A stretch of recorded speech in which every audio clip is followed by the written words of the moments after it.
Hello friends, கொண்டக்கடலையை வச்சு இந்த மாதிரி ஒரு டேஸ்ட்டான ரெசிபி வந்து ட்ரை பண்ணணும் அப்படின்னு நினச்சா கண்டிப்பாக ட்ரை பண்ணுங்கள். ரொம்ப ரொம்ப டேஸ்டி அண்ட் ஹெல்த்தியும் கூட.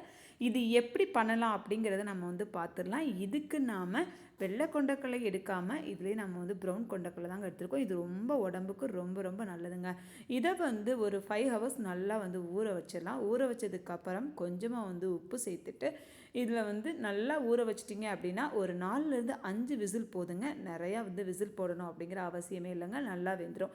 இதே நீங்கள் வந்து 1 ஹவர் தான் ஊற வச்சிங்க அப்படின்னா 8லேருந்து 10 விசில் வந்து போட்டுக்குங்க.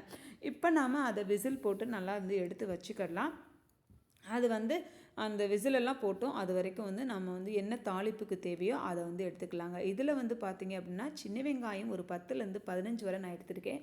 அதுலேயே ஒரு சின்ன துண்டு வந்து பட்டை எடுத்துக்கிறோங்க. காரத்துக்கு வந்து பச்சை மிளகாய், இவ்வளோ தாங்க நம்ம சேர்க்க போகிறோம். ரொம்ப ரொம்ப சிம்பிள் ரெசிபி தாங்க. இது கூட கொஞ்சமாக வந்துட்டு ஜீரகம் வந்து நம்ம செரிமானத்துக்கு ரொம்ப ரொம்ப நல்லது. இது வந்து ஏன் நம்ம இதில் சேர்க்குறோம் அப்படின்னா, இந்த பருப்பு வகைகள்லாம் கொஞ்சம் நம்மளுக்கு வந்து வயிறு வந்து மந்தமாக இருக்கும். அதுக்காக இந்த மாதிரி ஜீரகம் சேர்த்துட்டோம் அப்படின்னா நம்மளுக்கு வந்து ரொம்ப யூஸ்ஃபுல்லாக வந்து இருக்கும்.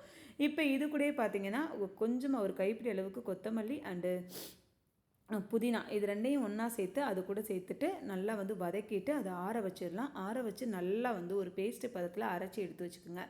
இப்போ அதே கடாயிலேயே கொஞ்சமாக வந்து ஆயில் போட்டுக்கலாம். ஆயில் போட்டதுக்கப்புறம் அதில் கொஞ்சமாக வந்து கடுகு உளுந்து தாளிப்புக்கு வந்து போட்டுக்கலாம். ரொம்ப சிம்பிளான டிஷ்ஷுங்க. நீங்கள் வந்து இதை பண்ணினீங்க அப்படின்னா உங்களுக்கு வந்து சப்பாத்திக்கு கூட ரொம்ப டேஸ்ட்டாக இருக்கும். அதே மாதிரி ரசம் மட்டும் இது கூட வச்சிட்டிங்க அப்படின்னா ரொம்ப ரொம்ப டேஸ்ட்டாக குழந்தைங்களும் விரும்பி சாப்பிடுவாங்க. இதில் வந்து பார்த்திங்க அப்படின்னா ஒரு பாதி பெரிய வெங்காயம் எடுத்து தாளிப்புக்காக நம்ம வந்து யூஸ் பண்ணியிருக்காங்க. இதை போட்டு நம்ம வந்து நல்லா தாளிச்சிக்கலாம். தாளிச்சதுக்கு இது வந்து ரொம்ப வந்து கலர் வந்து சேஞ்ச் ஆகணும் அப்படிங்கிற அவசியமே இல்லைங்க.